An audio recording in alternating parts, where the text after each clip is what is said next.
chapter 7. A good name is better than fine perfume, and the day of death better than the day of birth. It is better to go to a house of mourning than to go to a house of feasting, for death is the destiny of every man. The living should take this to heart. Sorrow is better than laughter, because a sad face is good for the heart. The heart of the wise is in the house of mourning, but the heart of fools is in the house of pleasure. It is better to heed a wise man's rebuke than to listen to the song of fools. Like the crackling of thorns under the pot, so is the laughter of fools. This too is meaningless. Extortion turns a wise man into a fool, and a bribe corrupts the heart. The end of a matter is better than its beginning, and patience is better than pride. Do not be quickly provoked in your spirit, for anger resides in the lap of fools. Do not say, "Why were the old days better than these?" For it is not wise to ask such questions. Wisdom, like an inheritance, is a good thing and benefits those who see the sun.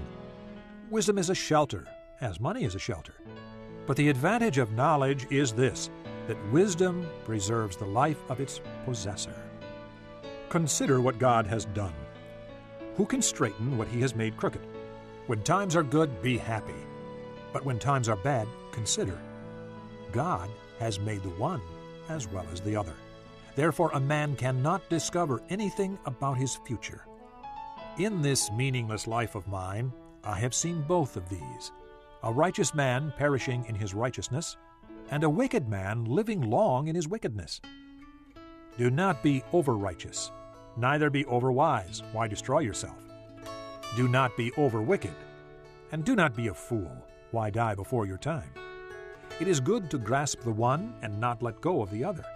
The man who fears God will avoid all extremes.